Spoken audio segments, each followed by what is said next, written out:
Hi everyone, आप सभी को स्वागत है हमारा एक छोटा सा यूट्यूब चैनल रोजगार स्टूडियो में।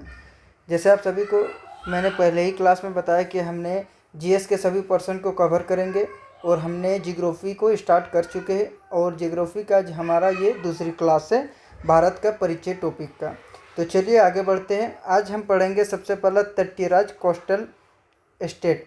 तटीय राज्य का मतलब होता है कि जो बाउंड्री के साइड में अवस्थित है, यानी नदी के तट में अवस्थित है। क्योंकि आप सभी को पता है हमारा भारत 3 तरफ महासागर से और घिरा हुआ है, एक अरब सागर, हिंद महासागर, बंगाल की खाड़ी। तो ये जो तट के तरफ बसे राज्य है उसे हम तटीय राज्य कहते हैं। ऐसे कितने राज्य? ऐसे कुल 9 राज्य हैं, जैसे गुजरात, आंध्र प्रदेश, तमिलनाडु, महाराष्ट्र, केरल, उड़ीसा, कर्नाटक, पश्चिम बंगाल और गोवा। ठीक है। आइए हाल ही में 2024 में कुछ तटीय राज्यों में परिवर्तन हुए लंबाई को लेकर देखते हैं। 1970 से लेकर 2024 तक तट रेखा की कुल लंबाई थी 7516.6 किलोमीटर, जबकि अब जो नया मेजर किया गया है उसमें कुछ बढ़ोतरी हुई है और वो हुआ है 11,098 किलोमीटर है। ये आपको याद करने वाली फैक्ट है। ठीक है। अगर पूछा जाए सबसे ज़्यादा तट रेखा की लंबाई अब और तब किसकी थी, तो गुजरात का ही रहेगा। ठीक है। इन फैक्ट को आपको याद रखना है। हम फैक्ट प्लस कॉन्सेप्ट दोनों को पढ़ते जा रहे हैं। जैसे सबसे लंबा तट रेखा गुजरात का, सबसे छोटा गोवा का। अगर राज्य और केंद्र शासित प्रदेश दोनों को अगर जोड़ के देखा जाए तो सबसे लंबी तट रेखा जो होता है वो अंडमान निकोबार द्वीप समूह का है। ठीक है। और आपको और एक इम्पोर्टेंट बात बता दे रहा हूँ, पुदुचेरी एक केंद्र शासित प्रदेश है और ये एक ऐसा केंद्र शासित प्रदेश है जो 3 राज्यों में फैली हुई है, एक आंध्र प्रदेश में, एक तमिलनाडु में और एक केरल में। और सबसे मज़ेदार की बात है कि तीनों राज्य में पुदुचेरी का अलग अलग नामों से जाना जाता है। जैसे आंध्र प्रदेश में इसे येनम कहा जाता है, तमिलनाडु में कराइल कहा जाता है और केरल में माहे कहा जाता है। ठीक है। कभी कभी एग्ज़ाम में ये पूछ लिया जाता है कि कौन सा ऐसा केंद्र शासित प्रदेश है जो 3 राज्यों में फैले हुए हैं, तो एकमात्र ऐसा राज्य है पुदुचेरी जो 3 राज्यों में फैले हुए हैं। ये ध्यान देने वाली बात है। अब हम बात करती है सबसे इम्पोर्टेंट जो एग्ज़ाम में पूछा जाता है लगातार और आगे भी पूछे जाने की संभावना है, वो है बाउंड्रीज़। ठीक है। कौन से देश के बीच कौन कौन सी सीमाएं हैं, बाउंड्रीज़ है, उनके बारे में हम थोड़ा सा देख लेते हैं। सबसे पहला नाम आता है रेड क्लिफ रेखा, जो आप सभी इससे भली भांति परिचित भी होंगे।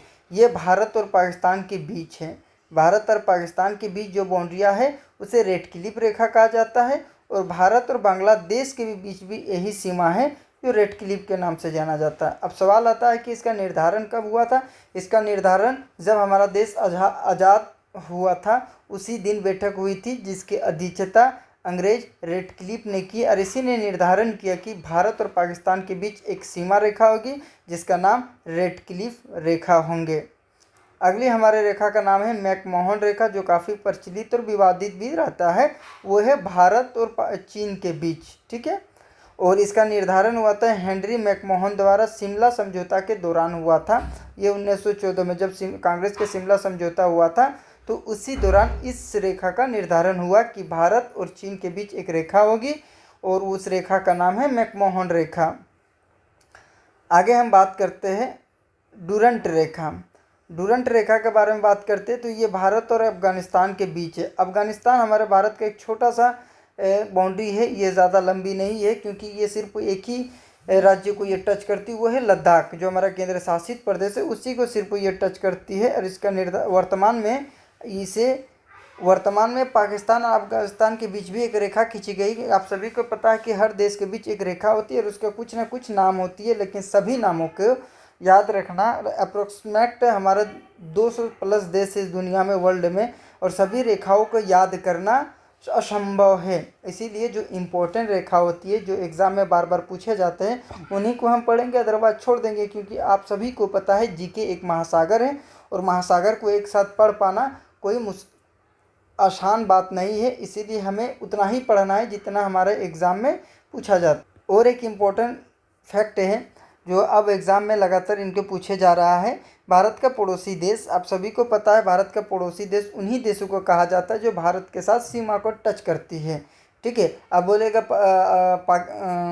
अमेरिका भारत का पड़ोसी देश है, तो जी नहीं, अमेरिका भारत का पड़ोसी देश नहीं है। क्यों नहीं? क्योंकि ये भारत के साथ सीमा टच नहीं करती है, बाउंड्री इसकी टच नहीं करती है। तो ऐसे अगर देखा जाए तो लैंड बाउंड्री टच करने वाला 7 देश है। लैंड बाउंड्री टच करने वाला 7 देश है। लैंड मतलब ये भूमिगत ये टच करता है, वो होता है पाकिस्तान, अफगानिस्तान, चीन, नेपाल, भूटान, बांग्लादेश, श्रीलंका, मालदीव। इन 7 देशों के नाम को आपको याद करना है। और जाहिर से बात है, जब हम याद करेंगे तो जियोग्राफी पढ़ रहे तो मैप को कैसे भूल सकते हैं। जो भी जियोग्राफी में मैप को अगर ध्यान में नहीं रखता है तो वो पढ़ने वाला स्टूडेंट का लक्षण नहीं। उसी तरह द्वीपीय देश जो है श्रीलंका और मालदीव है। द्वीपीय देश कहने का मतलब ये द्वीपों के साथ ये संबंध है, महासागरों से इसकी टच करती है बाउंड्री। ठीक है, अब हम देख लेते हैं, थोड़ा सा मैप में भी देख लेते हैं। ये हमारा इंडिया का मैप है। इधर देखा जाए पाकिस्तान का बाउंड्री है, इधर नेपाल का है, सिंह में जो सिक्किम के बगल में वो भूटान है। ये जो गंगा नदी इधर से होती है बांग्लादेश से होते हुए, ये बांग्लादेश है। ये म्यांमार है। और नेपाल और भूटान के ऊपर में चीन बैठा हुआ है, और पाकिस्तान के ऊपर में अफगानिस्तान। अफगानिस्तान सिर्फ किसकी सीमा? लद्दाख के यहाँ टच करता है। ये 7 देश है जो हमारे सीमा को टच करता है। जो द्वीपीय देश हो गया, एक मालदीव हो गया, एक श्रीलंका। आप सभी ने इसके लोकेशन भी देख लिया कि कहाँ कहाँ लोकेटेड है ये सभी देश, और आप सभी को याद होंगे। लेकिन अब सवाल आता है कि इसमें प्रश्न कैसे बनते हैं, तो देखते हैं। सबसे पहले बांग्लादेश पूछा जाता है कि सबसे ज़्यादा बाउंड्री किस देश के साथ भारत की सीमा साझा करती है, तो सबसे ज़्यादा जो साझा करती है वो बांग्लादेश है। ये बात को आप याद रखेंगे, एक सबसे अधिक याद रखेंगे और एक सबसे कम। ये हो गया अफगानिस्तान, ये 106 किलोमीटर सबसे कम। बाद बाकी आप सबको भी डाटा ब्रीफ में याद कर सकते हैं, क्योंकि कभी कभी एग्ज़ाम में हायरार्की पूछा जाता है, क्रम पूछा जाता है कि भारत के सीमा के साथ बढ़ते क्रम में कौन सा देश है उसे सजाए। तो आपको याद होना चाहिए, पहला नंबर में बांग्लादेश है, दूसरी स्थान पर चाइना है, तीसरी स्थान पर पाकिस्तान है, और चौथी में नेपाल, उसके बाद म्यांमार, भूटान, लास्ट में है अफगानिस्तान। ठीक है, अगर एग्जामिनर थोड़ा सा पागल टाइप का रहा, अगर चाहे कि किसी का सिलेक्शन ना हो, तो इस लेवल का सवाल पूछ सकता है, जो स्टेट पीसीसीएस और यूपीएससी लेवल का सवाल होता है। आप सभी के साथ भी पूछा जा सकता है। ये कहना मुश्किल है कि किसके साथ पूछा नहीं जा सकता है। पूछा जा सकता है कि बांग्लादेश का जो बाउंड्री होता है भारत के किन किन राज्यों को टच करता है। तो 5 ऐसे राज्य जो भारत बांग्लादेश के और भारत के राज्यों से सीमा टच करती है। एक असम हो गया है, एक मेघालय हो गया है, एक त्रिपुरा, मिजोरम और पश्चिम बंगाल। इसमें से भी सवाल बन सकता है कि सबसे अधिक सीमा किसके साथ साझा करती है, तो वह है बांग्लादेश। ये आपको याद रखना है। इसको याद रखने का सबसे आसान तरीका होता है मैप देखते रहिए, मैप के माध्यम से आपको याद होगा। अदरवाइज अगर फैक्ट इसी तरह रटते जाएंगे तो एक बार याद होगा, एग्ज़ाम हॉल में भूल जाएंगे। ठीक है, अगर हम नेपाल की बात करें तो ये भी 5 ऐसे राज्य है भारत के जो सीमा साझा करता है। बिहार ये सब जानता है, उत्तर प्रदेश, उत्तराखंड, सिक्किम और पश्चिम बंगाल। ठीक है, अब हम बात करते हैं चीन।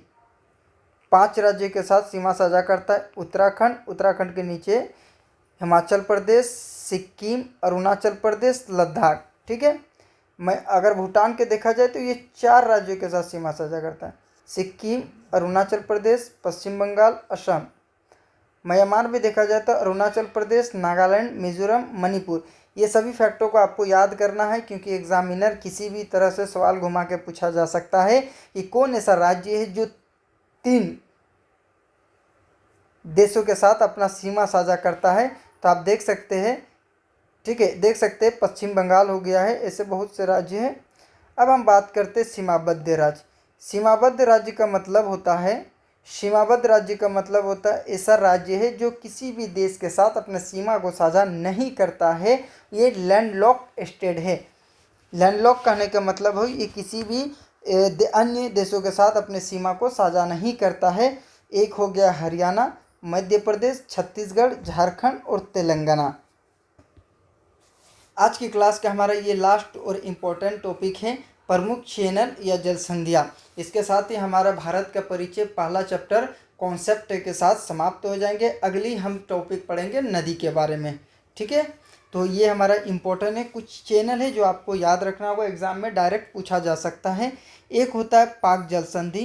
पाक जल संधि भारत और श्रीलंका के बीच में है।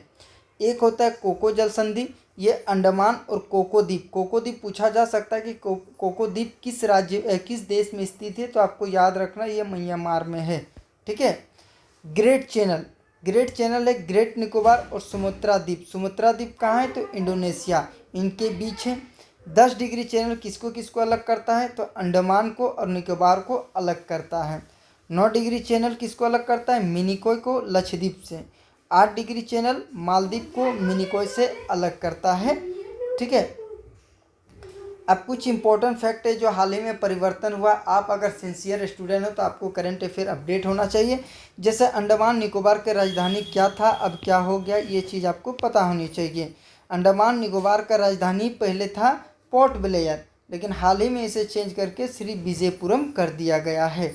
आई होप दैट सभी स्टूडेंट को पहला खंड अच्छी तरीके से समझ में आ गया है। इसी के साथ अपनी क्लास को यहीं पर समाप्त करते हैं। अगली टॉपिक हम पढ़ेंगे नदी के बारे में।